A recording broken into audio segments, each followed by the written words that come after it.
Olá, meus irmãos, a paz do Senhor a todos. Tudo bem com vocês? Eu espero que sim, na graça e na paz do nosso Deus. Aqui quem vos fala é o pastor Caio, sou pastor aqui da igreja Assembleia de Deus Belém, e eu estou gravando este vídeo, irmãos, por um motivo muito especial. A gente tem colocado para os irmãos aí, disponibilizado um tema muito interessante, que é o tema do avivamento bíblico. Porém, a gente quer fazer um convite especial para você que gosta da palavra de Deus, que deseja estudar teologia ou que tem um interesse nas escrituras sagradas. Porque eu não consigo compreender um avivamento genuíno que não esteja baseado nos princípios e nos fundamentos da palavra de Deus. Então nós vamos tratar, dentro do tema avivamento bíblico, nós vamos tratar algumas identidades da palavra de Deus, que é por onde o avivamento vem. Então, fique à vontade para acompanhar o nosso conteúdo e qualquer coisa estaremos à disposição para tentar esclarecer as suas dúvidas.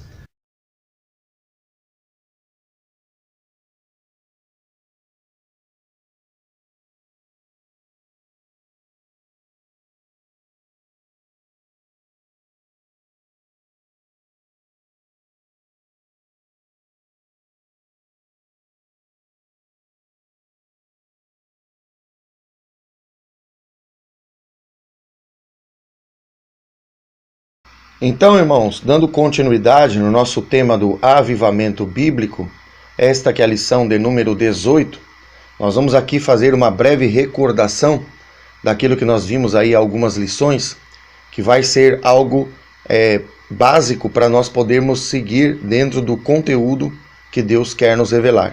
Então a gente havia visto a identidade da hierarquia que havia no plano celeste, assim como também depois foi revelada no plano terrestre, pela representação dos levitas, que no céu eram representados pelos anjos, pela representação da família de Arão, que no céu era representado pelos serafins e querubins, e pela representação do sumo sacerdote, que no céu era representado por Lúcifer.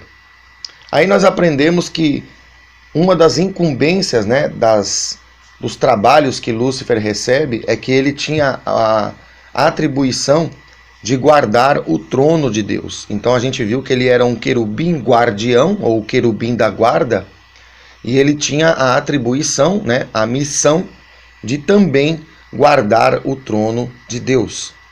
E justamente aquele que recebe a incumbência de guardar o trono de Deus, a gente viu que é justamente ele que se rebela contra a autoridade do trono de Deus.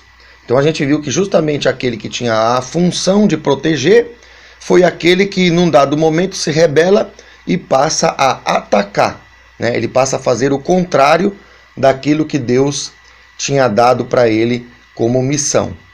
E a pergunta que Deus nos vai começar a fazer aqui para nós meditarmos é: por que isso acontece?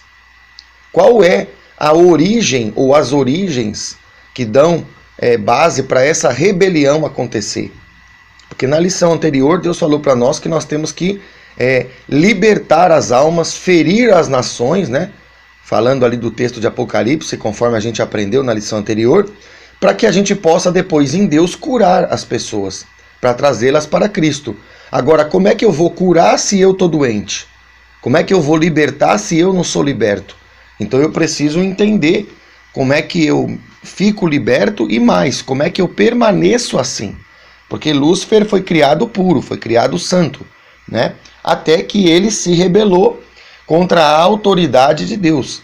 Então nós temos que guardar o nosso coração, como foi colocado também na lição anterior, para que a gente possa guardar tudo aquilo que Deus nos dá de tarefa, tudo aquilo que Deus nos dá de bênção.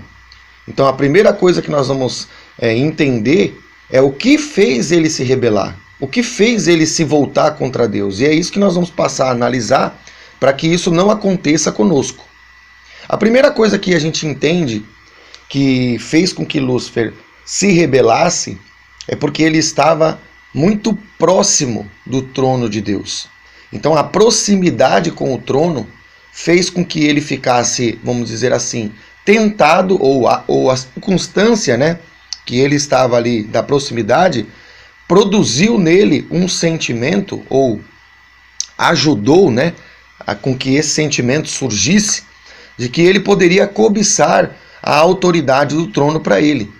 Então a proximidade, né, dentro da igreja, falando agora do ministério, né, ali do ministério pastoral, ficar muito perto do pastor ou muito perto das decisões que o pastor toma, muitas das vezes, irmão, isso pode ser algo que vai trabalhar contra nós.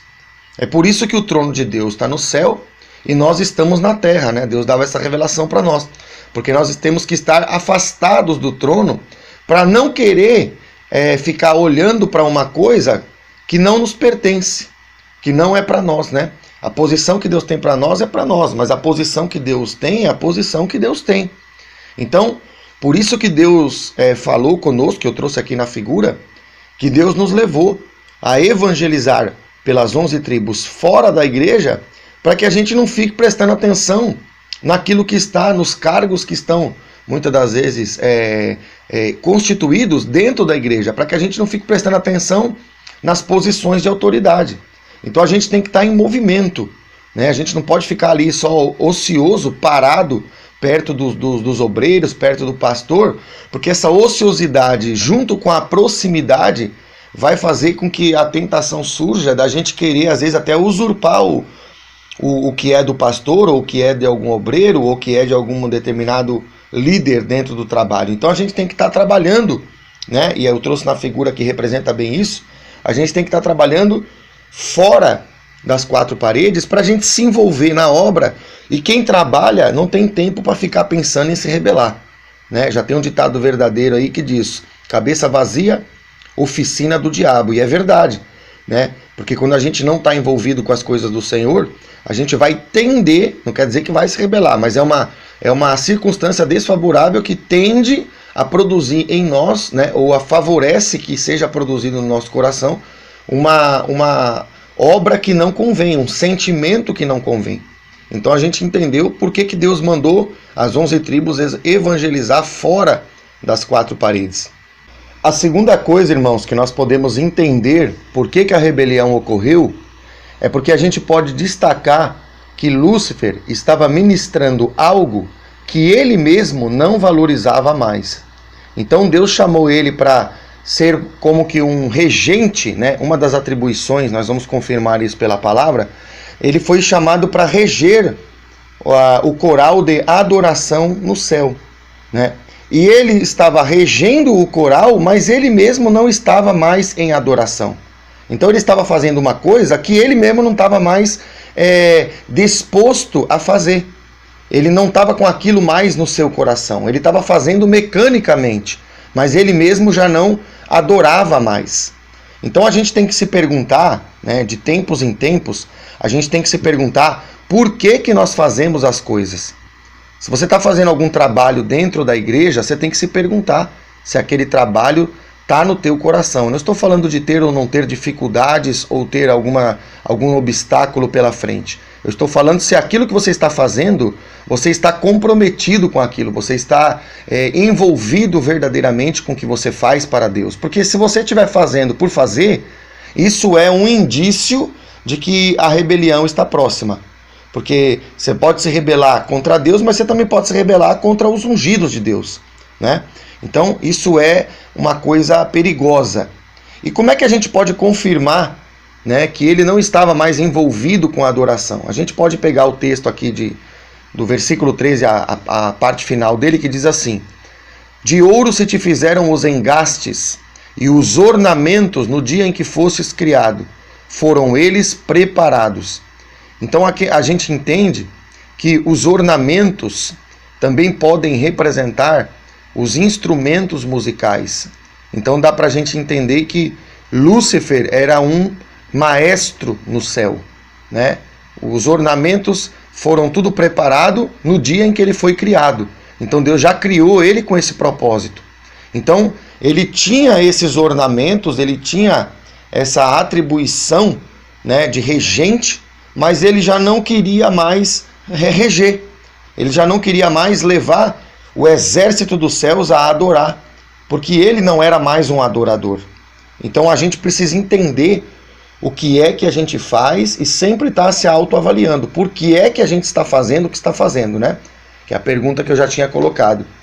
E para nós entendermos que ele não estava de fato prestando atenção na adoração que ele estava regendo, o versículo 3 de Isaías 6 vai mostrar um segredo que a gente vê que passou batido aos olhos do maestro Lúcifer.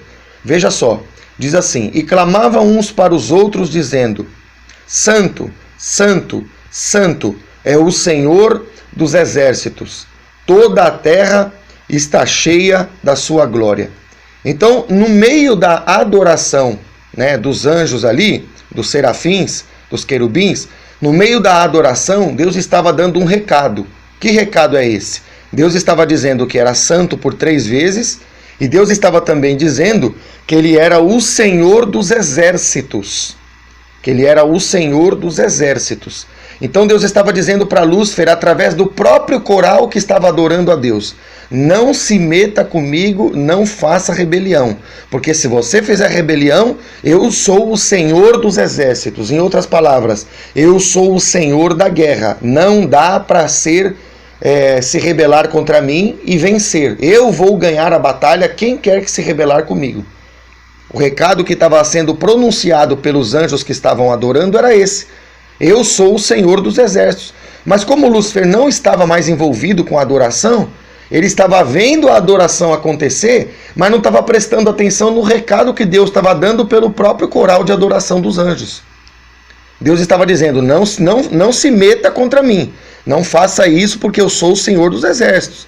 Eu não perco batalha. Deus estava avisando ele. Mas como ele não estava prestando atenção no que os anjos adoravam, porque ele não estava mais envolvido com a adoração, ele não entendeu o recado profético do seu próprio coral, né, do coral que ele tinha autoridade para reger. Então a gente precisa ver realmente se estamos envolvidos, porque a gente pode estar fazendo algo e não está mais prestando atenção no que está fazendo. É o que estava acontecendo com ele aqui. O terceiro motivo do porquê a gente pode entrar numa circunstância desfavorável, aonde a rebelião pode surgir, é porque a gente pode entrar numa questão que Lúcifer entrou, que é a questão da insatisfação.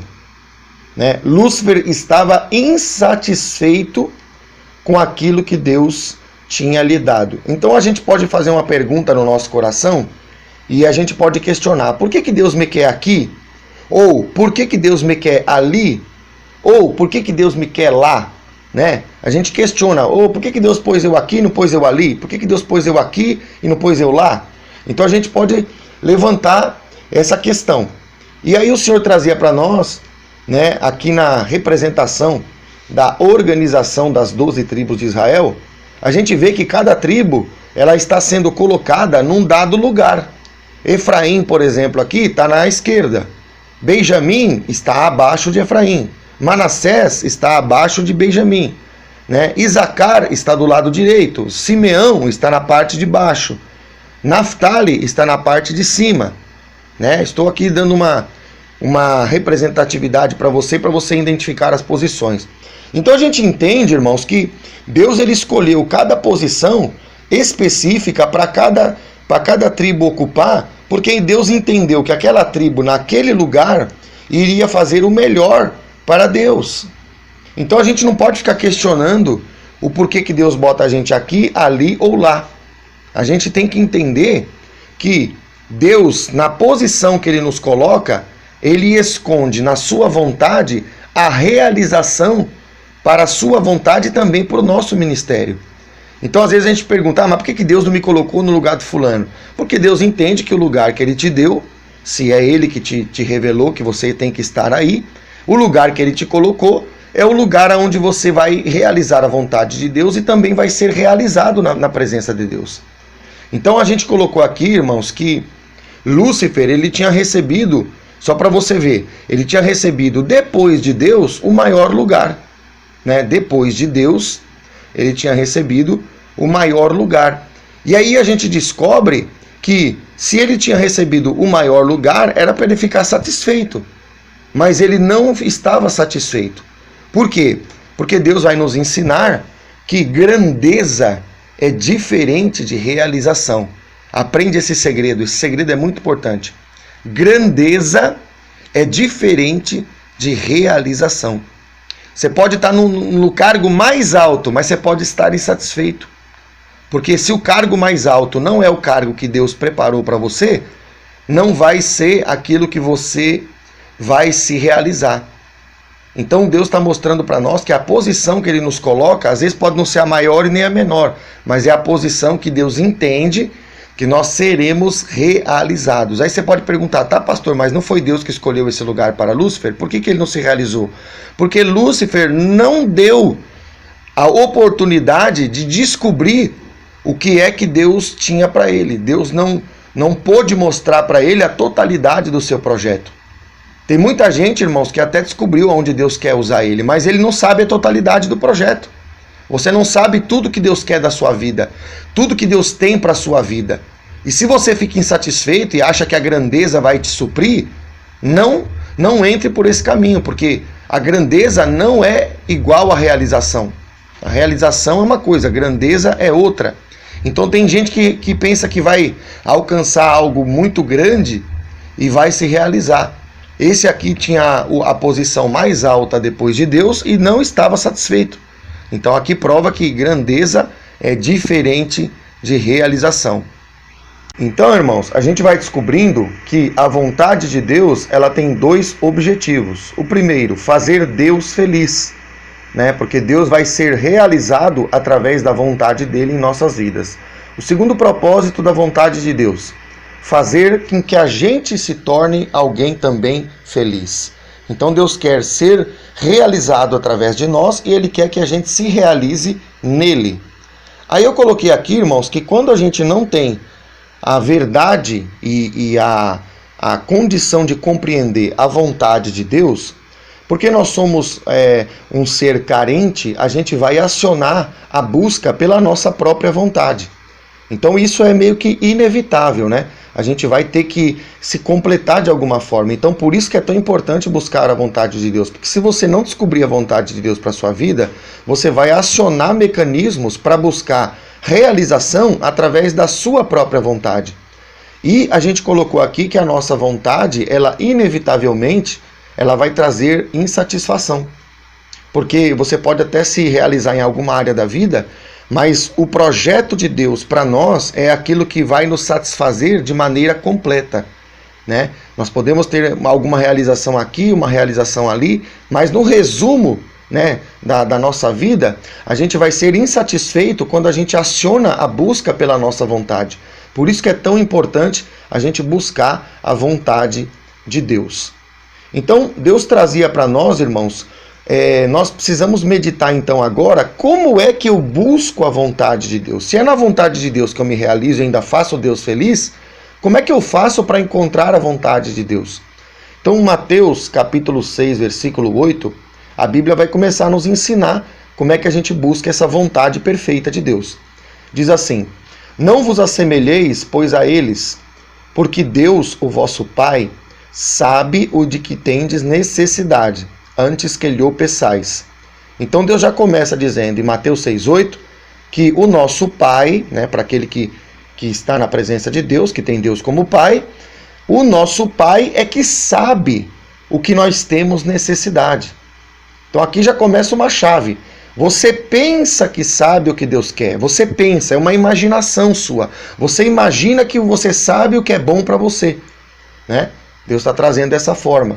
Mas Deus já está mostrando aqui uma chave para nós meditar, que quem sabe o que é bom de verdade para você é o vosso Pai. Você pode imaginar que daqui 2 anos, 5 anos, você vai buscar algumas coisas, alguns objetivos, e você imagina que naquilo ali você vai se completar.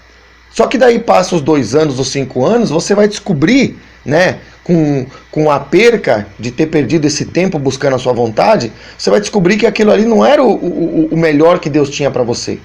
Então, para você descobrir o que é melhor, você precisa confiar e primeiro deixar a sua história ser escrita pela mão de Deus, porque Deus é que sabe.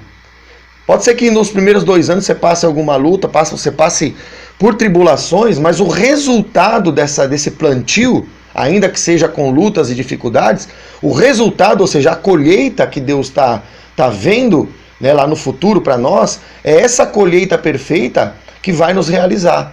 Então a gente não pode olhar para a circunstância, por isso que o justo vive pela fé, porque ele não olha para a semente. Você está plantando lá, tem chuva, tem sol, tem calor, tem bicho, tem praga, né? Numa pessoa que está na plantação, na lavoura, acontece isso. Então tem gente que olha para o momento, para a circunstância, mas Deus não está vendo você plantando, Deus está vendo você colhendo.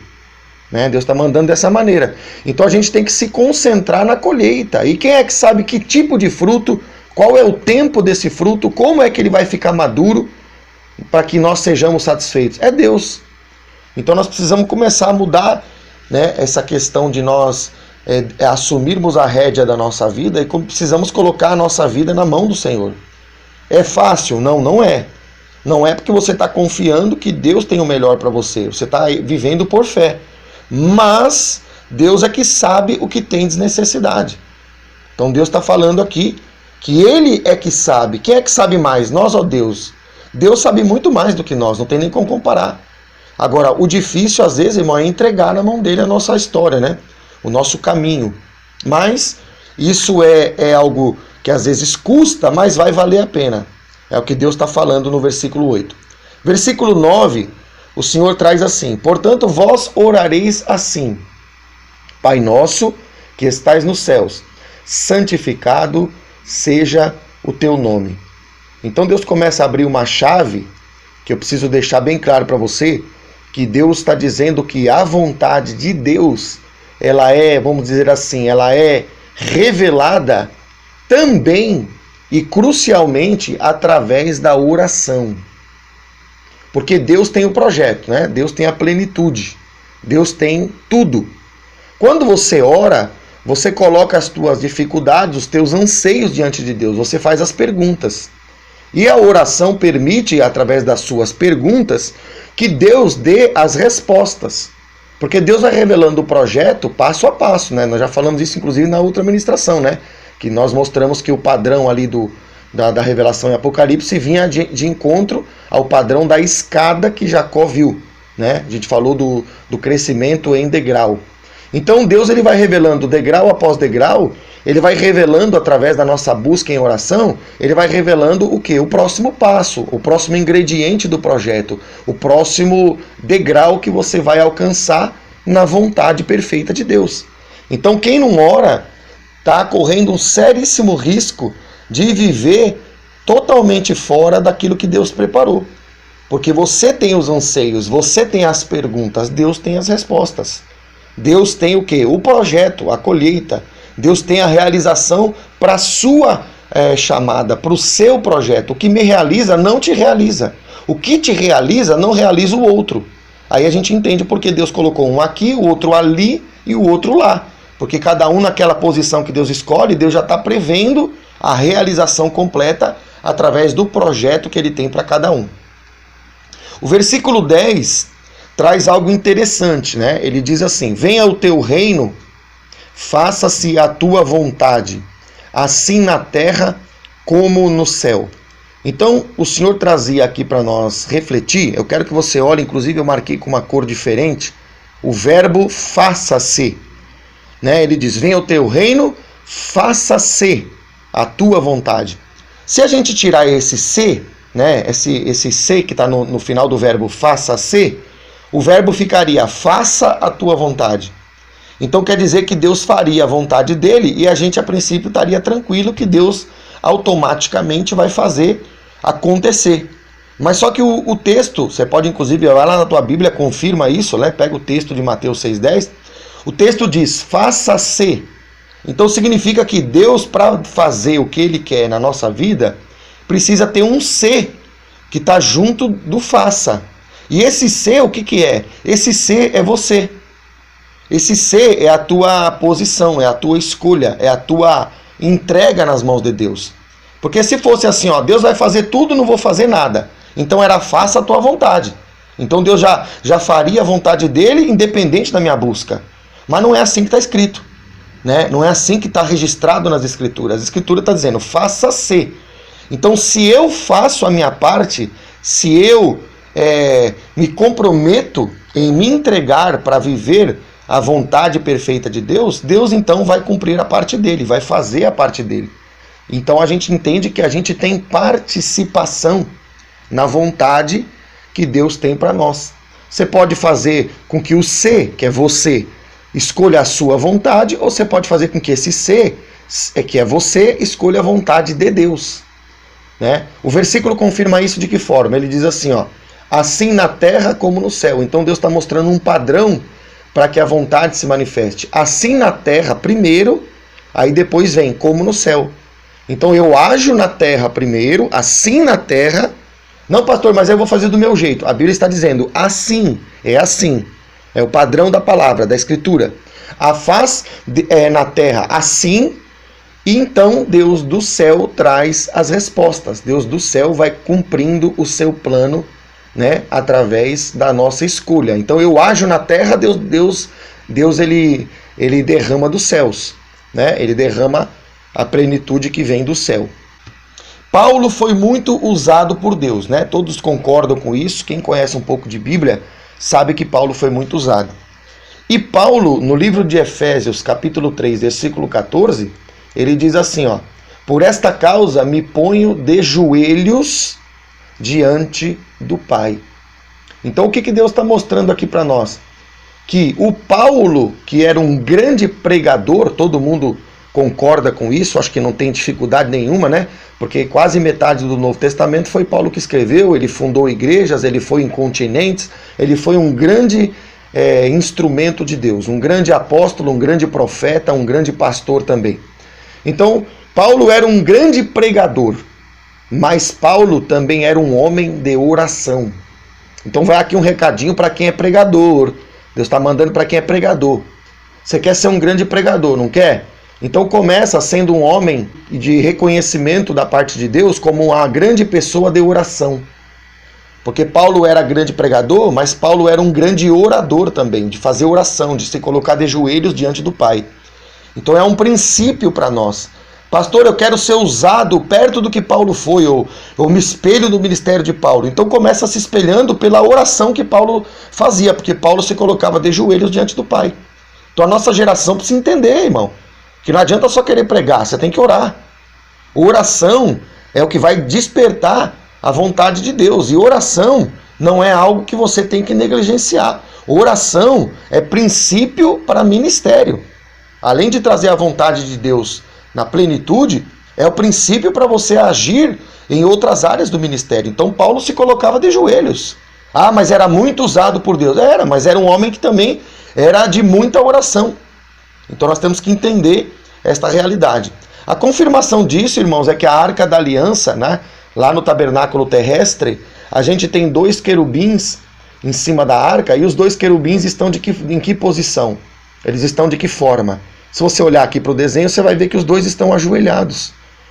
Aí você pode perguntar, tá, pastor, mas querubim ora? Na verdade não, né, irmão? Querubim adora, né? Os anjos adoram, de uma forma geral. Mas Deus mandou esculpir essa dimensão, né, da arca terrestre para mostrar que um ser que é espiritual, que a princípio já vê a face de Deus, ele está sendo representado por aquilo que é uma representação também da oração. Então Deus está querendo mostrar que seres espirituais são aqueles que oram. Tem muita gente que canta, prega, faz um monte de coisa na igreja, mas não ora. Você quer se transformar num adorador? Tá vendo que os anjos ali estão em cima da arca como num sinal de adoração? Você precisa se transformar numa pessoa de oração. Paulo estava mostrando que como o homem ele era homem de oração, e agora os anjos aqui, que a gente não sabe que tipo de anjo que é, a princípio acho que não é querubim, porque não tem 6 asas, mas os anjos, eles estão prostrados de joelho. Por quê? Porque é princípio, irmão. É princípio. Então nós temos que orar. Temos que dobrar o nosso joelho em oração para clamar a face do Pai, né? Para que Deus então cumpra o seu propósito. Versículo 15 de Efésios, capítulo de número 3, diz assim: de quem toma o nome toda a família. Paulo estava intercedendo aqui por uma família, né? Paulo estava militando no seu ministério por uma família. Então você vê aqui um princípio de que às vezes a gente quer orar por por multidões, ou a gente quer pregar para multidões. Mas o grande Paulo que pregava para multidões, agora estava lutando por uma família. Então ele estava lutando por um grupo bem menor. Então a gente tem que fazer aquela obra que Deus manda a gente fazer. Não, mas eu tenho que pregar para multidões, né? Vamos dizer que Paulo tivesse hoje vivo, ele diria: ô Senhor, eu quero só pregar para multidões. Mas aí Deus falaria para ele, como eu creio que falou: não, Paulo, agora você vai fazer o teu trabalho ministerial em prol daquela família. Deixa as multidões para depois. Tá percebendo como é que Deus trabalha? Então, mesmo que Paulo fosse um grande pregador, um grande apóstolo de Deus, mas tem hora que a gente tem que fazer uma missão, entre aspas, considerada pequena, mas é aquilo que Deus quer. Então, o servo que Deus tem nas suas mãos, ele não é uma pessoa que procura grande ou pequena multidão. Ele é o servo que procura atender aos propósitos de Deus, né?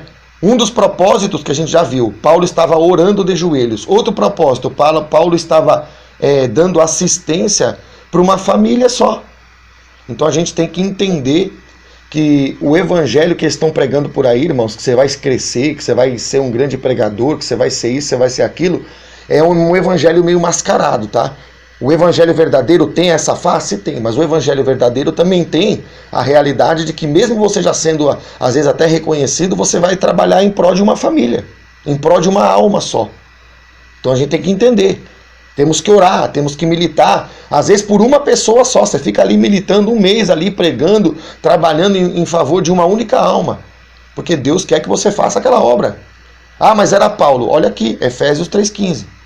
Então ele estava lutando por uma família inteira, mas era só uma família, não era uma pregação de milhares de pessoas. Então é bom que você reflita nisso. O versículo ainda dá um detalhe assim, ó: tanto no céu como sobre a terra. E se nós pararmos para meditar, a gente vai começar a entender que o padrão que a gente viu, né, em Mateus, ele está sendo colocado em Efésios 3,15 de forma invertida. Por quê? Porque Mateus, né, mostrou para nós que assim na terra como no céu. Então Mateus mostrou para nós que primeiro na terra, depois no céu, né? Trouxe até o texto aqui para vocês ficarem certificados de que é assim que está escrito. Agora em Efésios 3,15, a Bíblia está mostrando um padrão ao contrário, um padrão invertido. Primeiro vem o céu e depois na terra, depois sobre a terra. E a pergunta é, por que isso está acontecendo? Por que Deus está invertendo o padrão? Né? Por que lá em Mateus é terra e depois céu, como a gente falou, e aqui em Efésios 3,15 é céu e depois terra? Aqui tem um segredo ministerial que o Espírito Santo vai mostrar para nós. Paulo, ele já tinha buscado a presença de Deus. Ele já tinha galgado os degraus, né? Ele já tinha se preenchido de uma plenitude em Deus. Então Deus tinha dado para Paulo como que fosse um estoque, vamos pensar dessa forma, uma dispensa, né? Que retia a autoridade que Paulo já tinha sido trabalhado para ele ter a administração sobre aquilo. Então é como se Paulo tivesse um armazém espiritual, vamos pensar dessa forma. Então ele ia no céu e pegava daquilo que Deus tinha armazenado no seu ministério e ele descarregava essa unção sobre a terra. Então o padrão está invertido, não é porque Deus mudou o padrão, é porque eu começo buscando na terra, assim na terra como no céu. Quando Deus valida a minha busca, quando Deus me faz crescer e eu subo degraus, Deus então me dá um estoque, Ele me dá uma capacidade de reter aquilo que eu conquistei em Deus. Então eu fico com aquilo armazenado. Aonde isso fica? Na dimensão do céu, porque é uma dimensão divina.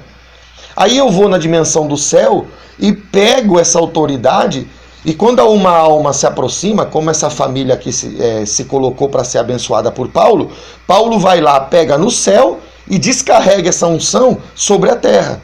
Então o padrão se inverte, não porque a Bíblia está se negando, o padrão se inverte porque Paulo já passou no processo da terra para o céu. Agora ele vai ministrar, ele vai entregar o que Deus já deu para ele. Então agora ele pega do céu e descarrega na terra. Entende isso? A liberação da autoridade vem do céu para a terra. A busca pela autoridade é na terra para o céu. Entende isso? Então Deus está mostrando, para subir é do primeiro degrau para o segundo. para descer é do segundo para o primeiro. Faz sentido? Então eu creio que os irmãos estão entendendo o porquê que está invertido. E o versículo 9 de Mateus 6 vai mostrar o que Paulo estava, na verdade, executando através do seu ministério. Né? Deus diz: portanto vós orareis assim: Pai nosso que estás nos céus, santificado seja o teu nome. Então a primeira regra do Pai Nosso, né, que mostrou para nós que é pela oração que a gente busca a vontade de Deus, a primeira regra do Pai Nosso qual é? Deus está mostrando que o nome de Deus tem que ser santificado. Deus está mostrando que o nome de Deus tem que ser santificado. Né? Quando Moisés erra, que ele fere a rocha, Deus fala para ele: por que você não me santificou diante do povo? Né? Então Deus repreende Moisés por não ter santificado o seu nome. Mesmo sendo o grande Moisés, naquele momento ele não santificou o nome do Senhor. Então a regra primeira, depois de você buscar a Deus em oração para descobrir a sua vontade, é que Deus, quando começar a te usar, ele vai querer que você santifique o seu nome. E a pergunta é: como é que eu santifico o nome do Senhor? Bom, a gente sabe que o nome do Senhor tem autoridade. Né? Versículo de número 9 de Filipenses 2, vamos confirmar isso. Pelo que também Deus o exaltou sobremaneira e lhe deu o nome que está acima de todo nome, para que ao nome de Jesus se dobre todo o joelho, nos céus, na terra e debaixo da terra. Então a Bíblia está mostrando que o nome de Jesus tem autoridade sobre tudo, sobre todas as coisas. Né? O nome de Jesus está acima de todo nome. Então, o nome de Jesus é a expressão que libera a autoridade de Deus. Então, como é que Paulo vai santificar esse nome? Paulo vai usar esse nome, e quando esse nome for usado, o milagre vai acontecer, a libertação vai acontecer, a operação de Deus vai acontecer, e as pessoas que estão vendo Paulo ministrar vão ficar sabendo que o nome de Jesus é poderoso. Então, quando Paulo exercia a autoridade e falava em nome de Jesus, as almas viam que o nome de Jesus era poderoso, né? Porque acontecia o sinal, o milagre, a libertação, o que Deus quisesse fazer. Então, quando o nome de Jesus era pronunciado e a obra de Deus era feita, o nome de Jesus era santificado. O nome de Jesus era santificado porque todo mundo via que aquele nome tinha poder, então eles concluíam que o nome de Jesus e o Deus que Jesus vinha anunciando, né, o seu Pai, que esse Deus era santo. Então como é que santifica o nome de Deus? Quando eu uso esse nome e esse nome executa aquilo que Deus manda que aconteça. Se eu mando uma libertação para alguém através de uma palavra em nome de Jesus e essa pessoa fica liberta, eu santifico o nome do Senhor. Então, o fato de eu usar o nome e o nome trazer o resultado, é isso que santifica o nome do Senhor. Por isso que Paulo estava no padrão bíblico, porque Paulo estava trabalhando em prol da família. Quando essa família fosse abençoada, fosse livre, fosse liberta de alguma coisa, né, no nome de Jesus, Paulo estaria santificando o nome de Deus. Então aqui você para refletir comigo que para você santificar o nome de Deus, primeiro você tem que buscar a autoridade de Deus. Porque não adianta só usar o nome de Jesus. Tem gente que usa o nome de Jesus em vão e o nome de Jesus não opera. Então aí eu não santifico o nome do Senhor. Agora, quando eu busco, assim na terra como no céu, Deus me dá autoridade no céu. Aí eu faço como Paulo, pego do céu, libero sobre a terra pelo nome de Jesus. Aí eu cumpro o que está em Mateus 6,9. Eu santifico o seu nome. Então você precisa entender, irmão, que você tem que santificar o nome do Senhor. Mas para santificar o nome do Senhor, você tem que buscar, né, em Deus a autoridade para usar esse nome. Então é isso que é importante. O versículo 10 diz que, né, diante do nome de Jesus tem que se dobrar todo o joelho. Então tem que se dobrar nos céus. A gente viu ali os anjos sendo colocados de joelho diante da arca. Então anjo é ser celestial. Então nos céus os anjos se dobram. Na terra nós vemos que os servos de Deus têm que se dobrar. Então por isso que Paulo se põe de joelhos. Tá percebendo? Paulo já era usado, mas continuava a se colocar de joelhos. Porque o nome de Jesus merece que nós nos dobremos diante dele também na terra. Tá claro isso? Percebe? Não, pastor, mas eu sou muito usado. Mas você tem que se dobrar. Porque ao nome de Jesus se dobra todo o joelho, inclui você que está na terra. Então inclui eu, inclui o pastor, inclui o presidente, né, do trabalho, inclui o presidente da república, inclui todo mundo. Então não é porque você é usado por Deus que você não tem que se dobrar, não. É aí que você tem que se dobrar.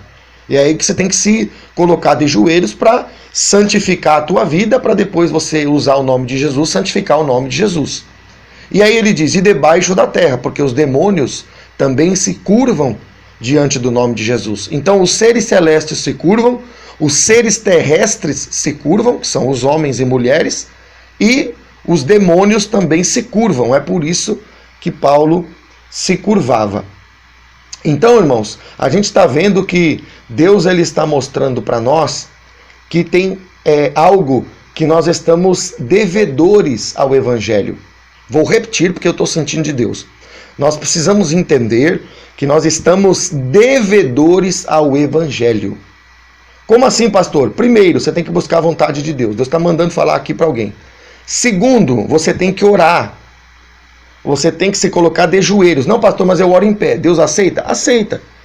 Aceita porque Deus ele recebe a oração genuína. Mas Deus está dizendo que tem que ter um período específico para que o seu joelho se dobre. Para que você receba de Deus através da oração em humilhação. Terceiro, você precisa armazenar, buscar primeiro na terra para armazenar no céu, para depois você usar aquilo que Deus libera no céu sobre a terra, que é o que Paulo estava fazendo lá no texto de Efésios. Então você precisa entender os processos de Deus. Tem gente que não entende, irmão. Ele não ora, mas quer falar no nome de Jesus. Me desculpa, mas não vai funcionar. Vou repetir. Me desculpa, meu querido, mas não vai funcionar. Não vai funcionar porque não está batendo com a palavra. Ah, mas eu sou um grande homem de Deus. Pois é, Paulo era o quê? Paulo era um grande homem de Deus, um grande servo de Deus, melhor dizendo. E ele orava, e de joelhos ainda. Então, para interceder pela família lá, foi se colocar de joelhos. Então, vamos acordar aí, o evangelista, o pastor, vamos acordar. Vamos acordar, porque da maneira que você está andando aí, Deus está mandando para alguém aí, irmão. Da maneira que você está andando, não tá dando para santificar o nome do Senhor. Então tá precisando mudar alguma coisa no teu coração, porque você está cobiçoso. Oh, Deus está falando comigo aqui. Você está cobiçoso. Você está muito próximo dos líderes. Aí essa cobiça tá te atrapalhando, hein? Então cuidado aí, porque Jesus está liberando uma palavra profética aqui. Não sei para quem que é, mas Jesus quer que você se reveja aí, reveja os seus conceitos, porque você está indo num caminho que não está guardando o teu ministério e muito menos o teu coração. Voltando aqui pro relato aqui do anjo guardião, né, que a gente já viu isso aí por dentro da palavra, a gente entende, irmãos, que o anjo guardião foi escolhido por Deus para guardar, né, e para reger o coral celeste. E aí, Ezequiel, capítulo 28, versículo 12, o final dele, nós vamos ver algo que vai trazer uma ótica de revelação ainda maior. Ele diz assim: assim diz o Senhor Deus, tu és o sinete da perfeição, cheio de sabedoria e formosura. Então Deus fala para ele que ele é o sinete da perfeição. Mas a pergunta é, o que é um sinete? Né? Então nós vamos aqui observar, né, pela figura que o sinete era um instrumento que era dado pelo rei, que continha ou o seu nome, ou o seu brasão, ou alguma inscrição que representasse o rei. Então eu estou mostrando aqui para os irmãos a foto de um sinete, e esse sinete ele marcava, por exemplo, ali a cera, e ele colocava o símbolo que estava no sinete, ele colocava sobre a cera, e a cera lacrava uma mensagem do rei, por exemplo, uma carta. Então aqui a gente tem a figura de uma carta selada, né? O sinete foi aplicado, marcou o brasão do rei ou o nome do rei ali na cera, e a carta foi selada. Então Deus está querendo mostrar que para Deus revelar projetos grandes, preste atenção aqui, meu irmão, preste atenção. Para Deus revelar projetos maiores, em escala maior, Deus vai usar a revelação através da carta que ele vai enviar para um grupo de cristãos. Então, o sinete lá no céu era Lúcifer. Lúcifer recebia a mensagem e ele lacrava a mensagem. Quando ele chegava diante dos anjos, ele abria a mensagem, porque ele tinha autoridade para lacrar, para selar, e ele tinha autoridade para revelar. Então, Deus usava Lúcifer para poder receber a mensagem a princípio ficava só com ele, né? Deus dava para ele, e aí ele chegava diante do céu e ele abria a revelação para os anjos terem a revelação do que Deus queria. E o interessante deste texto, e aqui eu quero que você redobre a tua atenção, porque o Espírito Santo quer falar fortemente com alguns irmãos que estão cegos. Eu vou repetir, tem irmãos aí que estão cegos, pastores que estão cegos, né? Líderes que estão cegos. Deus vai abrir a tua visão agora se você deixar. Deus está mostrando no versículo 12, no final dele, de Ezequiel 28, que Lúcifer não tinha o sinete. Preste atenção nisso. Lúcifer não tinha o sinete. Lúcifer era o sinete. Tem uma grande diferença aqui. Ter o sinete significa que ele possuía o sinete. É como se ele levasse esse instrumento junto com ele. Agora, ser o sinete significa que antes do pecado, Deus havia escolhido este anjo para que este anjo, em si, a pessoa dele, fosse o sinete. Então ele era a escolha de Deus, a sua pessoa era o próprio sinete. Então aqui Deus vai mostrar para nós, irmãos, o quê? Deus vai mostrar para nós que Deus escolhe pessoas que ele quer para ser sinete. Vou repetir porque tem gente que tem uma dificuldade de entender isso, irmão. Meu Deus do céu. Quanta dificuldade para entender, mas eu creio que hoje pela palavra Deus vai libertar você. Deus, o soberano, o tremendo, o maioral, o glorioso, o majestoso Deus, o todo-poderoso que assiste nos céus e na terra, ele escolhe de antemão, segundo a sua vontade, não fala lá no Pai Nosso, assim na terra como no céu? Então a vontade de Deus é a vontade de Deus, né? Tem que se cumprir na terra também.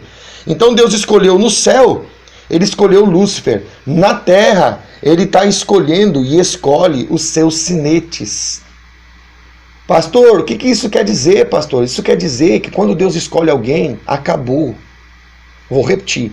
Quando Deus escolhe alguém, acabou. Ah, mas eu não aceito. Problema seu. Problema de quem não aceita.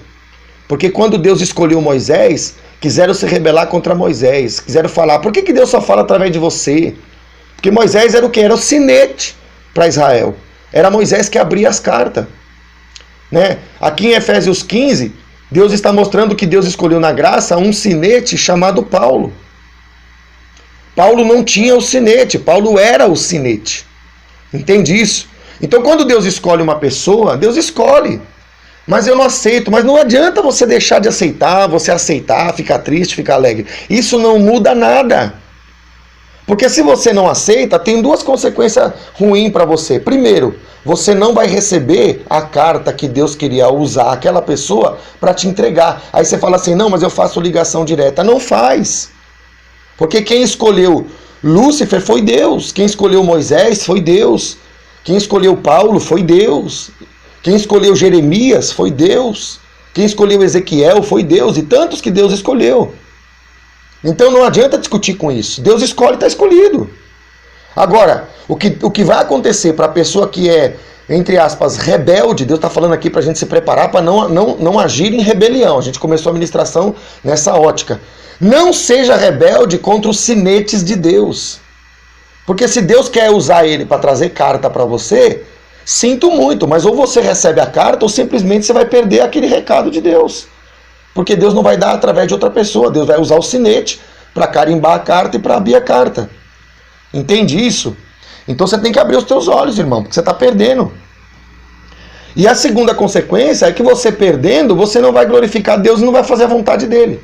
Nem na sua vida e nem no reino. Então você tem que entender isso. Aí você vai dizer, não pastor, mas Deus não sabia que Lúcifer ia se revoltar? Deus, ele é onisciente, é claro que ele sabia. Mas você vê que nem isso fez Deus deixar de escolher. Veja que a escolha de Deus é soberana, independente da atitude do escolhido. Deus sabia que Moisés ia ferir na rocha? Que em algum momento ele ia falhar? Sabia, mas Deus escolheu Moisés do mesmo jeito. Deus sabia que Pedro ia negar Jesus? Sabia, mas ele escolheu Pedro do mesmo jeito como sinete. Foi ele que pregou a primeira pregação no livro de Atos, no capítulo 2, a partir do versículo 14. Então, quando Deus escolhe, não tem a ver com a pessoa, tem a ver com Deus. É como se Deus dissesse: eu, que sou único, faço uma escolha que é única, que é minha. Ah, mas ele sabia, mas isso impediu ele de escolher e de colocar Lúcifer como sinete? Não impediu. Não invalidou a sua escolha. Por quê? Porque a escolha dele é maior do que qualquer coisa. A escolha dele é maior do que eu, a escolha dele é maior do que você, a escolha dele é maior do que o ministério, a escolha dele é maior do que o céu, a escolha dele é maior do que tudo. Então, se você não quer aceitar o sinete, você tem duas consequências para você. Você não vai viver a vontade perfeita, porque tinha coisa que Deus ia entregar para você pelo sinete. Você não aceita, você não recebe. E segundo, você vai ser frustrado, porque a gente viu que sem a vontade de Deus, a gente vai entrando num caminho da frustração e não alcança a realização. Então Deus está mostrando isso, porque nós precisamos entender. Deus escolheu, irmão, acabou. Ah, mas não tem a mais. Deus criou o universo, os céus e a terra, e não pediu a minha opinião e a sua. Ele não precisa da minha opinião e da sua para escolher alguém. Ele não precisa da minha opinião para fazer o que ele faz sobrenaturalmente. Porque ele é Deus. Se ele quiser que eu participe, ele vem até a mim, me fala como eu sou o seu servo e então eu participo. Mas se ele quiser fazer de outra forma, ele também é soberano para fazer. Então, irmão, cuidado. Cuidado, porque às vezes você não vai se rebelar contra Deus, mas você se rebela contra os sinetes de Deus. Você se rebela contra as escolhas de Deus. Deus escolheu o João, irmão, acabou, está escolhido. Deus escolheu a Maria, acabou, está escolhida. Deus escolheu alguém que você já entendeu que Deus escolheu e você não quer aceitar. Então você tem que entender isso daí. Seja sábio, não entre num caminho de rebelião, nem contra Deus e nem contra os servos que Deus tem escolhido. Porque a escolha de Deus é soberana. Entende isso? Então, a gente entende, irmãos, que a gente precisa mudar muita coisa. Porque o que acontece? O Espírito Santo está trazendo no meu coração. Primeira coisa, a gente não sabe o nosso lugar. Você não viu ali que no lugar que Deus escolheu para você está a realização. Como você não sabe aonde Deus te quer, e isso é porque você não ora, Deus está mandando eu falar isso para alguém, você vai escolher um lugar para você. E como você escolhe um lugar para você, você também escolhe um lugar para outras pessoas. Você vai escolher um lugar para você e você vai escolher um lugar para aquele que Deus escolheu já um outro lugar. Deus escolheu o fulano para estar numa posição e como você não sabe nem a sua, então você já usa o teu arbítrio para escolher o lugar para o fulano. Aí você contraria Deus na escolha para a tua vida e você contraria Deus na escolha para o fulano. Resultado, você perde totalmente o projeto de Deus para você. Então abre bem os teus ouvidos e sai da posição de juiz, porque quem escolhe alguém é Deus. E quem escolhe alguém para fazer a obra de Deus é Deus também. E se Deus escolheu o fulano para estar ministrando você e você não aceita, você já está em rebelião. Você já está rebelado e não sabe. Ah, pastor, mas eu não me rebelei contra Deus. Se rebelou sim, porque Deus mandou o João ministrar você, abrir a carta para você e você não quer. Você quer forçar com que a carta abra sem o João. Mas o João não é sinete? A Maria não é sinete? O José não é o sinete? Deus tem as suas escolhas, meu irmão. Deus tem os seus escolhidos. E quando Deus escolhe, escolhe, acabou. Então a gente precisa entender que isso é rebelião, né? A rebelião, ela começa, às vezes, de uma forma pequena, depois ela cresce. Então uma das maneiras da gente se rebelar, né? Deus está mastigando para alguém isso aqui, é você se rebelar contra o escolhido de Deus. Porque o escolhido de Deus, irmãos, ele vai usar o nome de Jesus e vai acontecer. E Deus vai fazer sinais. Moisés fazia sinais diante de Faraó? Fazia. Né? Aí Aí Deus então mostrava que Deus era com Moisés. Paulo fazia sinais? Fazia. Jesus fazia sinais? Fazia. Teve um judeu que virou para Jesus, né? Vou deixar você pesquisar esse texto. Inclusive eu vou colocar até no questionário, se for possível. Jesus estava ministrando e um judeu chega para ele e fala assim, ó, ninguém pode fazer as coisas que você faz se Deus não for com ele. Então o judeu usou inteligência, ele falou, Jesus, eu não sei, mas ninguém pode fazer as coisas que você faz se Deus não estivesse com você. Então ele percebeu pela manifestação do nome do Senhor na vida de Jesus, ele entendeu que Deus era com Jesus. Que Jesus, como filho, era a escolha da manifestação de Deus para Israel. Entende isso? Então, use a inteligência. Use a inteligência. Você está vendo que Deus é com a pessoa, mas você não quer aceitar. Cuidado, porque isso é rebelião. E a carta que Deus podia te dar não vai te dar. Você vai perder duplamente. Vai perder de agradar a Deus e vai perder o que Deus tem na tua vida. Então fique atento, porque Deus está tirando dos nossos olhos aquilo que vai nos impedir de alcançar a sua vontade. Romanos, capítulo 12, versículo 2 vai confirmar isso, irmão, que diz assim, ó, e não vos conformeis com este século, mas transformai-vos pela renovação da vossa mente, para que experimenteis qual seja a boa, agradável e perfeita vontade de Deus. Então a gente vê que Paulo está escrevendo que a transformação que depende de nós, porque Deus fala transformai-vos, não é eu te transformarei, é transformai-vos, quer dizer, está confirmando o padrão lá do faça-se, quer dizer, tem um se, aqui tem um vós, quer dizer, quem que é o vós? Somos nós. Então nós temos que agir para sermos transformados, né? Jacó foi transformado em Israel, tá vendo? Tudo tem a ver com transformação. Então só crente que busca ser transformado por Deus, né, pela renovação da mente, do entendimento, vai experimentar a boa, agradável e perfeita vontade de Deus. Então a vontade de Deus, ela é boa, Deus tem o melhor para nós, ela é agradável, porque Deus vai dar aquilo que vai te satisfazer, né? A gente viu que grandeza é diferente de realização. Realização é aquilo que vai te agradar, que no final vai ser agradável aos teus olhos. E aí Deus diz, e perfeita vontade de Deus. Então tem a vontade de Deus imperfeita, que a gente faz algumas coisas que Deus quer, e tem a perfeita, que a gente conseguir atingir todo o objetivo de Deus para a nossa vida. Então essa é a boa, agradável, coisa gostosa de viver, e perfeita vontade de Deus. Nós temos que lutar por ela. Eu, por exemplo, estou lutando por isso.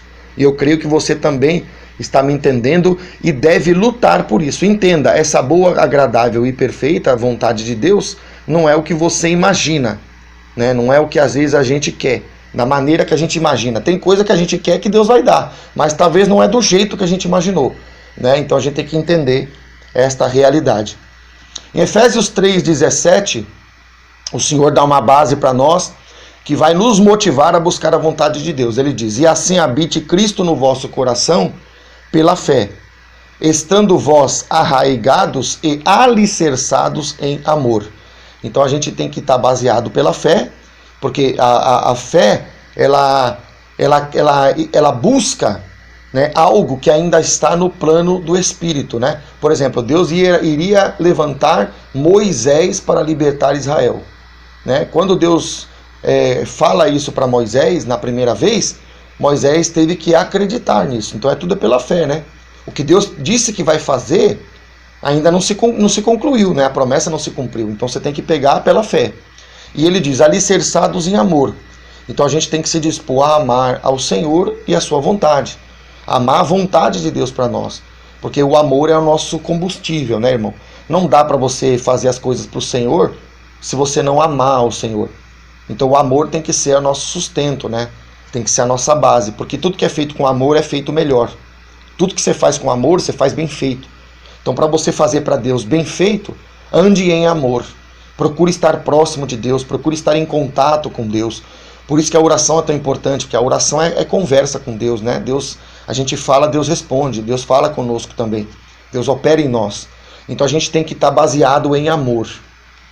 O versículo 18, ele vai mostrar para nós o desenho da vontade dele dentro do seu querer. Ele diz assim: a fim de poderdes compreender com todos os santos qual é a largura e o comprimento e a altura e a profundidade. Então Deus está dando duas coisas para nós aqui. Primeiro, Ele quer que nós possamos compreender com todos os santos. Então quer dizer que Deus não quer realizar a vontade dele na vida de alguns. Deus, no seu desejo maior, na sua promessa maior, Ele queria realizar a vontade dele na vida de todos os santos. Ou seja, na vida de todos os crentes, na vida de todos os que buscam a Deus. Então, se depender de Deus, é isso que Deus está falando aqui, Deus vai cumprir a perfeita, boa e agradável vontade em todos nós.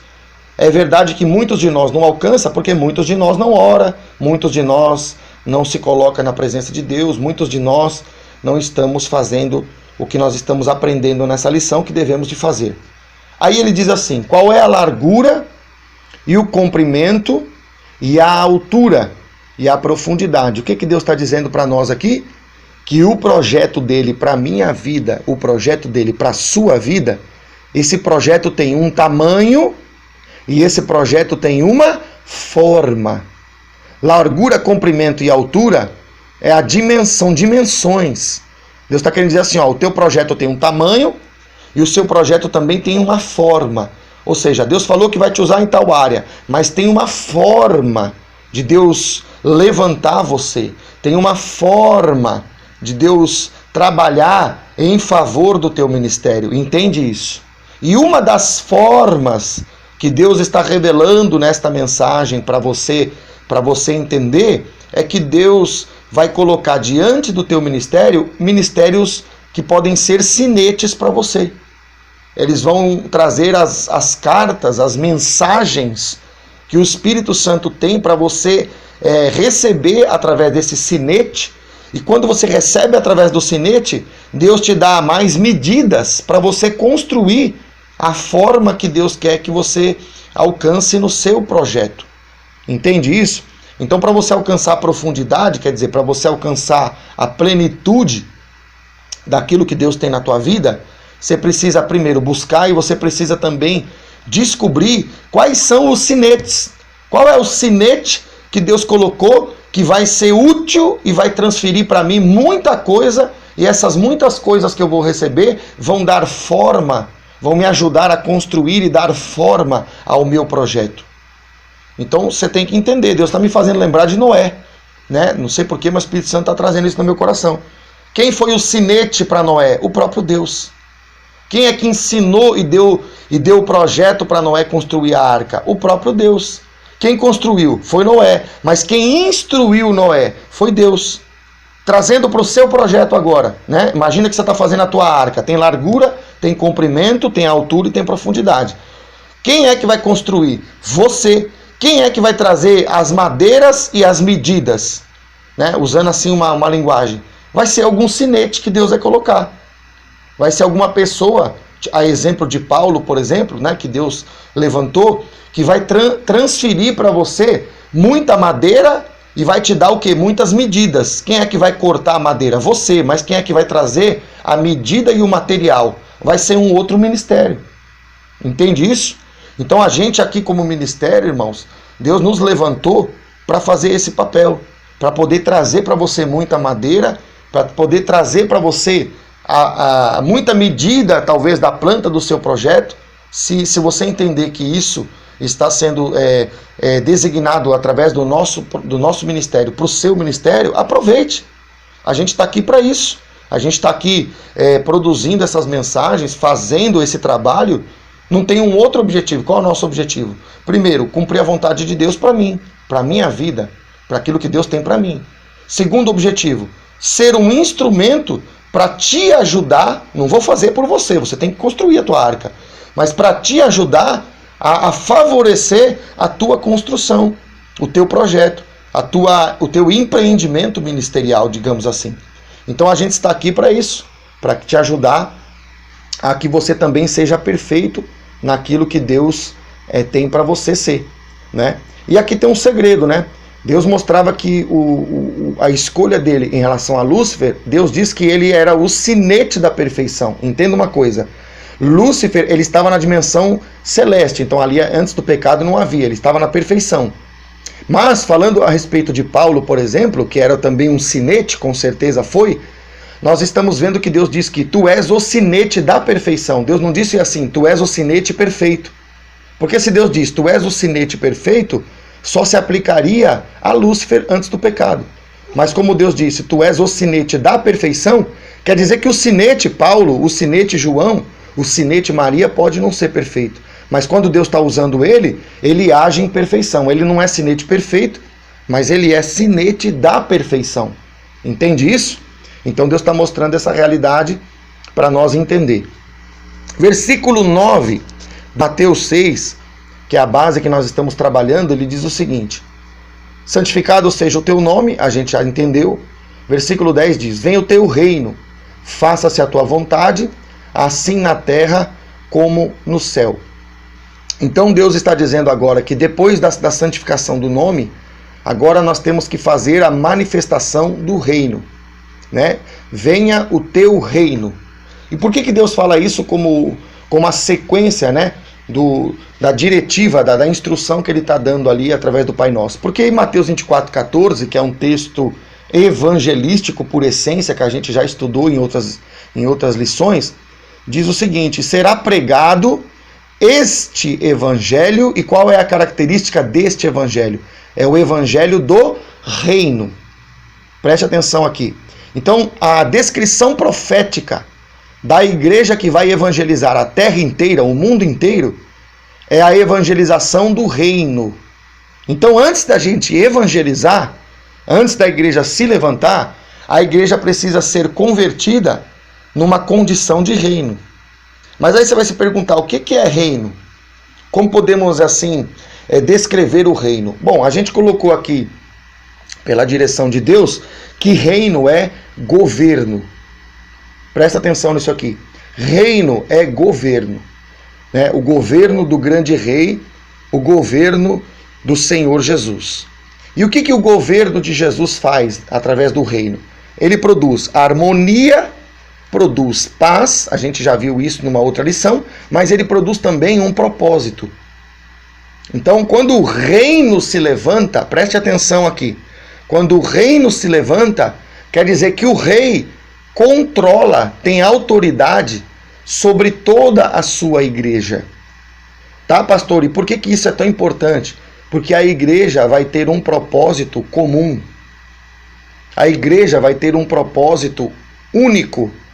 Porque acontece assim, deixa eu comentar aqui para esclarecer para alguns irmãos que possam ainda não estar entendendo a totalidade da dimensão do que é reino. Quando Deus, por exemplo, manda o João começar um trabalho, e aí o João começa o trabalho pequeno, o trabalho se desenvolve.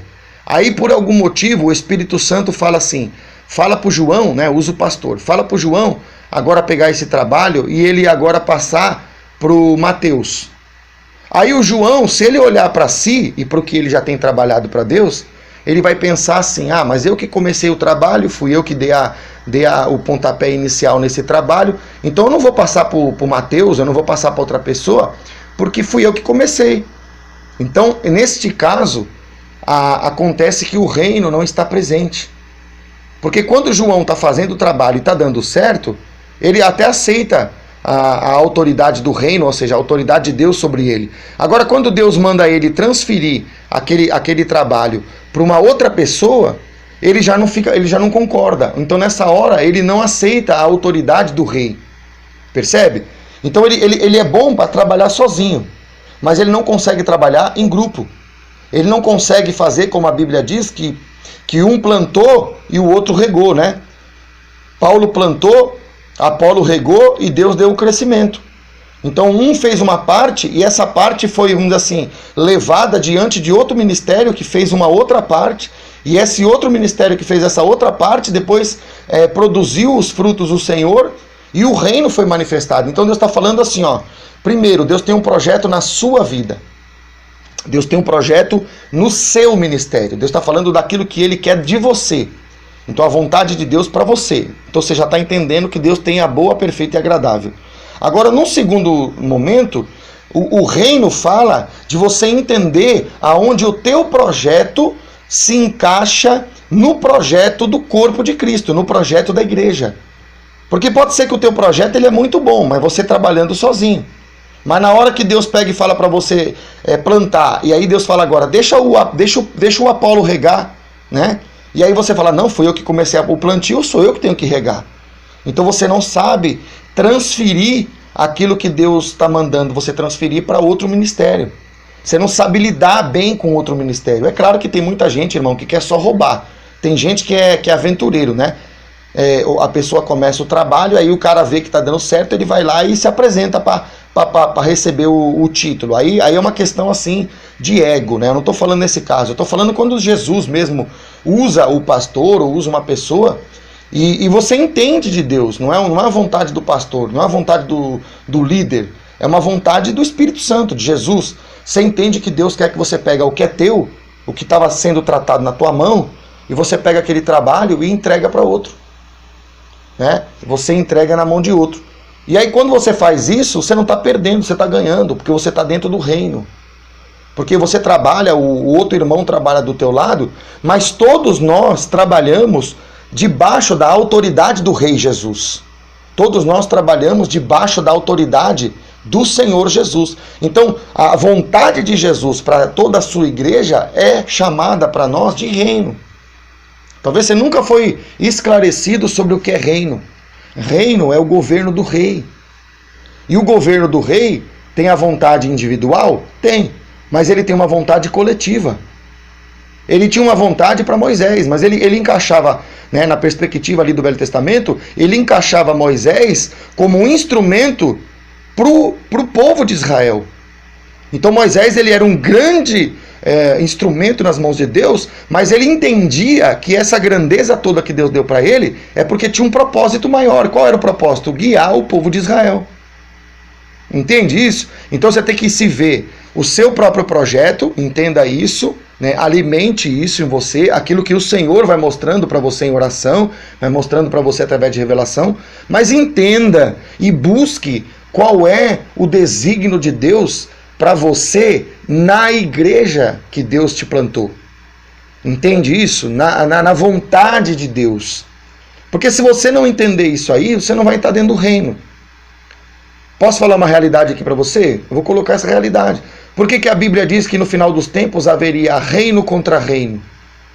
Porque Deus falou que haveriam igrejas contra igrejas. Eu não estou falando de igrejas que estão muitas das vezes denunciando outras igrejas em pecado. Eu estou falando de igrejas que são verdadeiramente de Deus, mas uma não entende o projeto de Deus na outra. Então elas brigam. E o próprio Deus deixa na palavra que o reino não pode ser dividido. Né? O Jesus explicando essa mensagem, ele disse que um reino dividido não subsiste. Então nós não podemos dividir o reino. Se você não entende o projeto de Deus em relação a outro ministério, se cala. Não fica falando asneira aí, meu irmão. Não fica falando bobagem. Não fica denunciando uma coisa que Deus não mandou você denunciar. Na ministração passada, a gente falou assim, ó, que você e eu podemos e devemos denunciar os ministérios fajutos, os ministérios que estão fazendo da igreja um circo. Aí nesse caso eu tenho que denunciar, eu tenho que ser valente, tenho que ir lá e tenho que falar. Por outro lado, muitos ministérios, irmão, não tem revelação, Deus não mandou ele falar. Deus não mandou ele atacar o outro ministério, mas ele vai lá e ataca. Por inveja, por algum motivo, ele vai lá e combate o outro ministério. Então ele fica lutando um reino, lutando contra o reino. Se você não entende do que está falando, irmão, conselho de Deus para você, fica quietinho. Não fala nada. Porque a Bíblia diz, né, Jesus ensinou, pelas suas palavras será justificado e pelas suas palavras será condenado. Então o que a gente fala fora de Deus, irmão, nos condena. Não, mas eu vou profetizar contra aquele pastor, não sei o quê. Mas você tem visão para saber se aquele pastor, se aquele ministério está debaixo da direção de Deus? Se ele estiver fora da direção de Deus e Deus mandou, vai lá e profetiza. Agora, se ele estiver debaixo da autoridade de Deus, fica quieto. Não deixa o teu ego te inflar para você ir lá e combater o outro ministério, se o outro ministério também está fazendo parte do reino. Você já viu o coração falando mal do pé? Deus está mandando aqui. Você já viu o fígado falando mal do rim? Não, eles trabalham em conjunto. Um trabalha fazendo uma coisa, outro trabalha fazendo outra. Então você tem que entender isso. Duas coisas para nós seguir. Você não pode falar mal daquele que Deus levantou. Falar mal de outro ministério sem ter revelação, irmão, é difamação. E deixa eu dizer uma coisa, tem muita gente que está sendo, vamos dizer assim, alheio ao que Deus tem, porque eles estão com a boquinha aberta difamando os nossos irmãos. Por outro lado, tem pastor que já não é mais pastor, ele é mercenário. Pastor está na Bíblia, tá? Jesus falou lá em João 15, que tem pastor e tem o mercenário. Tem ministério que é mercenário. Aí Deus manda você profetizar contra o mercenário, aí você não profetiza. Então a gente está numa situação assim, ó, para nós resumir. Tem hora que é para falar, a gente não fala. Porque a gente se tem medo, né? A gente fica temendo mais o homem do que a Deus. E tem hora que é para ficar quieto e a gente fala. Tem hora que é para a gente se calar e a gente pronuncia. A gente fala. Então o inimigo ele quer isso, irmão. Ele quer que você se cala quando é para falar. E ele quer que você profetiza quando você não deveria profetizar. Entende isso? Então a gente tem que entender que a gente está muitas vezes no avesso daquilo que Deus quer. Ah, pastor, como é que eu sei que eu estou no avesso? É só você confirmar se você está orando, se você está jejuando, se você está pedindo para Deus a vontade perfeita, boa e agradável, se você tem buscado entender o que Deus tem na vida do teu irmão, da tua irmã, para você poder ser um meio de Deus abençoar o teu irmão e a tua irmã dentro do possível, do que Deus te der. Não, pastor, eu só busco a vontade de Deus para a minha vida. Pois é, você faz parte de uma igreja, de um reino, você faz parte de uma coisa maior. Lá no céu você só vai cantar só você para Deus, ou todos nós vamos cantar junto, em conjunto. Então você tem que entender no individual, mas tem que entender no conjunto. Amém? Então Deus está falando isso para nós abrir o nosso intelecto, abrir a nossa visão, que tem muita coisa que está fora, irmão. Você, eu creio que está sendo esclarecido pela própria palavra, né? Pelo próprio ensinamento de Jesus aqui no Pai Nosso, que está nos abrindo a mente. Então, Mateus 6,9, nós entendemos que a santificação do nome tem a ver com a autoridade do líder. Nós entendemos que a manifestação do reino tem a ver com a autoridade do corpo de Cristo, uma igreja que Deus vai levantar no poder do Espírito, e essa igreja não pode estar brigando, ela tem que estar na visão do reino. E depois o versículo 10, ele diz que o reino tem que ser manifestado através da vontade, assim na terra como no céu. Então Deus está falando agora do testemunho, né? Do testemunho do evangelho do reino. E aonde está isso, pastor? Isso está em Mateus 24,14. Eu trouxe aqui só para a gente confirmar esta verdade maravilhosa. E será pregado este evangelho do reino. Então, a pregação é o resultado final, é o testemunho, né? É você anunciar. Mas para anunciar, tem essas etapas anteriores. Santificar o nome, santificar a nossa vida para entender a nossa posição no reino, para depois então nos levantar e fazer a pregação do evangelho do reino, para que esse evangelho possa alcançar todo mundo, para que haja testemunho a todas as nações. Aí o Senhor põe um ponto final nesse versículo 14 e diz: então virá o fim. Então Jesus arrebatará a sua igreja. Agora nós vamos ver, irmãos, mais alguns textos que estão incluídos no livro de Jó, porque Jó, ele vai mostrar para nós que ele também não entendia de reino, que ele também não entendia da vontade de Deus, mas que foi possível ele ser transformado por Deus, e através do exemplo da transformação que Deus fez na sua vida, a gente vai começar a crescer mais um pouquinho na presença de Deus, e a gente vai poder se reciclar, né? Se aperfeiçoar na vontade de Deus. Versículo 1, Jó 42, ele diz assim: então respondeu Jó ao Senhor. Se Jó está respondendo, é porque ele estava dialogando com Deus. Então a gente já começa a ver a oração, tipo da oração. Versículo 2: bem sei que tudo podes, e nenhum dos teus planos pode ser frustrado. Este versículo, irmão, ele só é válido, presta atenção, o Espírito Santo está falando para mim, falar para alguém aí. Esse versículo só é válido na vida daqueles que buscam. Vou repetir aqui. Este versículo só é válido na vida daqueles que buscam. Exemplo bíblico para você que o Espírito Santo está trazendo. Sansão. Sansão, né, foi chamado com um projeto de libertar Israel dos filisteus. Sansão brincou com o projeto. O plano de Deus, quando ele morreu, se cumpriu. Ele matou mais filisteus na morte do que em toda a sua vida. Mas acontece que ele pagou um preço por isso. Então o plano perfeito de Deus para Sansão não era aquele.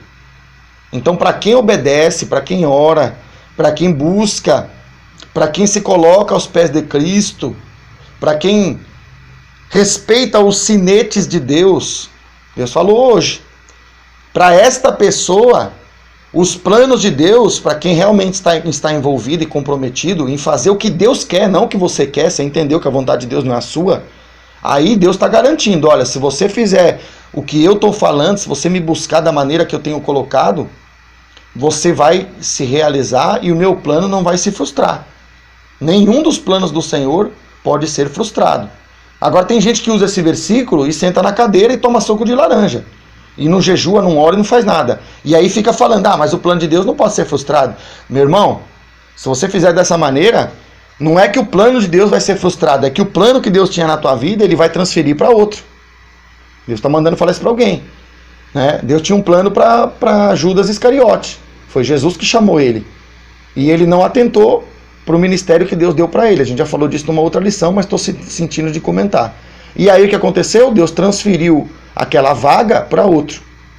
Então, cuidado. Deus quer que você seja tudo que Ele tem para você ser. Mas isso vai funcionar para a pessoa que anda na presença de Deus. Jó, ele teve os seus erros, mas ele nunca se desviou da presença de Deus. Ele nunca saiu da presença de Deus. Ele teve toda uma dificuldade, quem lê o livro de Jó sabe, mas ele chegou no último capítulo do livro de Jó, na presença de Deus e ainda falando, respondendo a Deus, né? Versículo 3, ele diz assim: quem é aquele, como disseste, que sem conhecimento encobre o conselho? Na verdade, falei do que não entendia, coisas maravilhosas demais para mim, coisas que eu não conhecia. Então, aqui o Jó está testemunhando, né? Vamos aprender com o servo de Deus, Jó. Jó estava dizendo para Deus, Deus, na verdade, Deus, eu falei daquilo que eu não entendia. Em outras palavras, vou traduzir no português aqui bem fácil para nós entender. Jó estava dizendo para Deus, na verdade, Deus, eu sou um analfabeto. Na verdade, Deus, eu não sei nada. Na verdade, Deus, eu falava, mas eu era um falastrão, Deus. Eu falava besteira, porque eu não entendia do que eu estava falando. Então, irmão, se você tem observado o que Deus está falando, faça uma análise aí. Quem sabe você tem falado muita coisa que você não entende do que está falando. Quem sabe você está falando do que você imagina. A nossa imaginação ela é fértil, viu, irmão? Mas, imaginação é uma coisa, mas a realidade do que Deus tem para nos ensinar é outra. Então sai da imaginação e vem para a realidade. Deus está falando assim. Aí ele diz, na verdade falei do que não entendia. Olha o que ele fala agora. Coisas maravilhosas demais para mim. Coisas que eu não conhecia. Em outras palavras, Jó estava dizendo para Deus, Deus, além de analfabeto, eu estou aqui diante de ti como alguém que se arrepende. É isso que Jó está falando para Deus. Eu estou aqui como alguém que está se arrependendo de ter falado tanta bobagem, de ter feito tanta bobagem, de ter entrado em coisas que eu não tinha a menor competência para entender, mas eu ficava julgando as coisas. Quem sabe não é você que está me ouvindo aí. Quem sabe não é alguém que você vai levar essa mensagem, essa pessoa vai ouvir esse áudio e essa mensagem e ela vai começar a meditar e vai entender também isso. Então, irmão, a gente precisa se arrepender. Sabe por que a gente precisa se arrepender? Primeiro, porque a gente fala do que não entende. Porque a gente acha que sabe e não sabe. Porque a gente acha que é e não é. Porque a gente acha que pode e não pode. Então a gente tem que se arrepender de tudo isso. E segundo, porque se a gente não se arrepende, significa que Deus não transformou a gente. E se a gente não se arrepende, como é que a gente vai pregar arrependimento para os outros se a gente não se arrepende? Entende isso? Você precisa se arrepender. Você precisa sair daí. Você está achando que é um suprassumo. Oh, Deus está mandando falar para algum teólogo aí. Você está achando que é suprassumo, ô teólogo. Você não é. Você não é tudo isso. Você pensa que é. Você conhece a letra. Deus está mandando falar para alguém aí. Você conhece a letra, você conhece o texto. Jó conhecia os textos, não o texto bíblico. Na época não tinha a Bíblia, né? Mas ele conhecia Deus de ouvir falar. Nós vamos ver isso aqui, ó, no versículo seguinte, né? Nós vamos ver aqui num versículo que vai vir a seguir. Então Jó, irmãos, ele estava falando de coisas que ele não sabia. Olha aqui o versículo 5, aqui o Espírito Santo está me trazendo para o versículo 5. Ele diz assim, ó: eu te conhecia só de ouvir, oh meu Deus, mas agora os meus olhos te veem. Então Deus está falando para o teólogo, você só ouviu. Você só ouviu a mensagem, você só ouviu alguém lendo a Bíblia para você. Ou você mesmo leu, aprendeu de alguém, melhor dizendo, que estava lendo para você. Então você conheceu de ouvir. Mas está faltando para você ver o Senhor. Eu te conhecia só de ouvir falar. Ele está falando, ó, isso aqui é uma das cláusulas do meu arrependimento. Mas agora os meus olhos te veem. Então tem gente aí da teologia que precisa se arrepender. Tem gente aí que é líder que precisa se arrepender. Tem gente aí que é da oração, mas já não ora mais, precisa se arrepender. Tudo isso aí, irmão. Então Jó estava mostrando para nós que só teologia não adianta, só ouvir não adianta. Tem que experimentar, tem que ver com os próprios olhos. Tem que crescer na presença de Deus. Voltando aqui no versículo anterior, o Espírito Santo usando aqui, né, o texto, ele diz assim, ó: escuta-me, pois havia dito, e eu falarei, eu te perguntarei, e tu me ensinarás. Então Jó traz uma conclusão aqui, né? Jó traz uma conclusão de que ele precisa se colocar na cadeira de aluno. Vou repetir aqui, você e eu, todos nós precisamos cada dia nos colocar na cadeira de aluno. Pastor, o que é aluno? Discípulo. A palavra aluno não é para te denegrir nem para me denegrir. A palavra aluno é discípulo. Você quer ser discípulo de Jesus? Você tem que ser aluno. Não, pastor, mas eu prego para muita gente, eu dou escola, eu faço isso, faço aquilo. Você pode até ser professor para alguns, mas você também será aluno de Jesus a vida inteira. Então você tem que entender isso, né? Eu falarei e eu te perguntarei e tu me ensinarás. Então Jó aprendeu. Enquanto você não aprender que você tem que se converter num aluno, você não está entendendo na verdade o que precisa entender.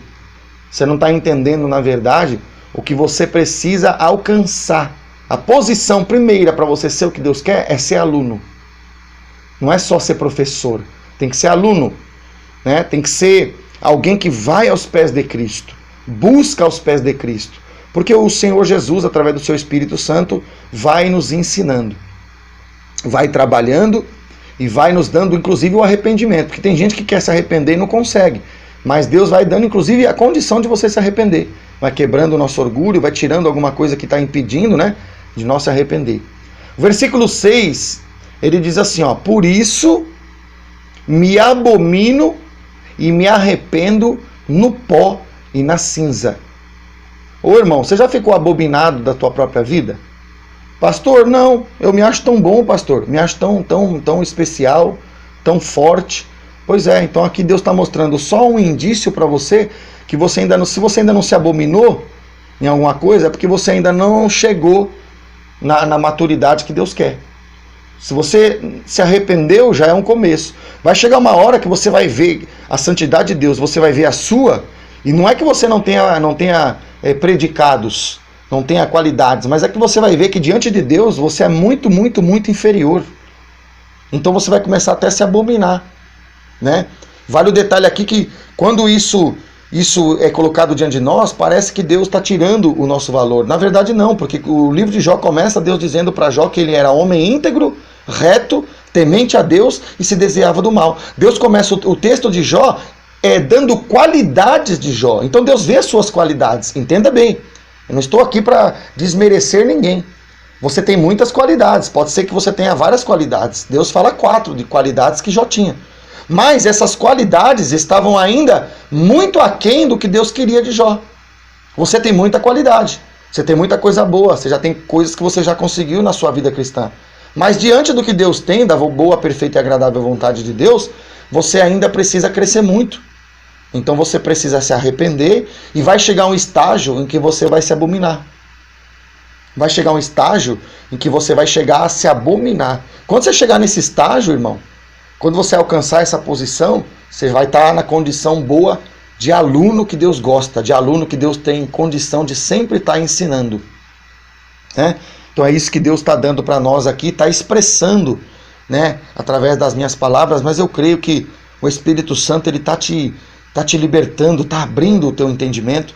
Né? Você está entendendo que a gente não quer falar mal de ninguém, a gente não está aqui para isso. A gente está aqui mostrando que Jó era uma pessoa elogiada por Deus nos capítulos primeiros do livro, mas no versículo último e no capítulo final do seu livro, Jó estava se abominando, né? Estava num arrependimento e Jó estava se abominando, porque ele estava vendo que realmente ele não sabia nada, né? Ele realmente tem que ser aluno mesmo. Nós precisamos ser aluno do Senhor Jesus, que Jesus sabe tudo. Nós perto de Jesus somos considerados como meninos, né? Por mais que a gente seja maduro. Versículo 10 de Jó 42 vai trazer uma conclusão para nós e vai confirmar um princípio. Ele diz assim: mudou a sorte de Jó quando este orava pelos seus amigos, e o Senhor deu-lhe o dobro de tudo que antes possuíra. Então Deus mudou a sorte de Jó, né, transformou a história dele, em nome de Jesus. Vai transformar a minha e vai transformar a sua. Pastor, mas Deus já fez muita coisa na sua vida, mas tem mais coisa para Deus fazer. Amém? Tem mais coisa para Deus realizar. Deus já tem trabalhado muito na minha vida, creio que na sua também. Mas tem muita coisa para Deus fazer, ainda na minha e também para fazer na sua. Em nome de Jesus, tanto na minha como na sua, o desejo é que Deus faça em ambas. Né? Esse é o meu desejo. Aí a Bíblia diz que Deus muda a sorte dele quando ele ora pelos seus amigos. Então Jó estava praticando qual princípio? No último capítulo do seu livro. Jó estava orando.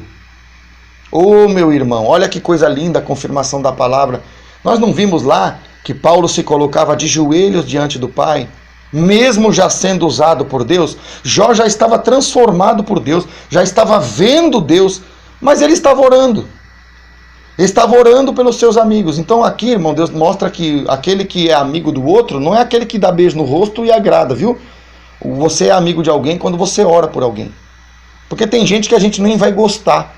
Às vezes o jeito da pessoa a gente não gosta muito. Mas quando a pessoa está precisando, a gente levanta a mão, estende a mão e ora. Então a amizade verdadeira não é nem se você, muitas das vezes, tem assim um gosto pela maneira que a pessoa é, mas é quando você intercede por ela. Né? Jesus na cruz do Calvário, quando ele estava dizendo para o Pai que já estaria tudo consumado, ele estava falando com o Pai. E ele estava sendo nosso amigo porque ele estava dizendo para o Pai: Pai, está tudo consumado. Em outras palavras, Jesus estava orando por nós. Jesus falou na cruz também: Pai, perdoa-lhes, porque não sabem o que fazem. E o Pai ouviu a oração que Jesus fez.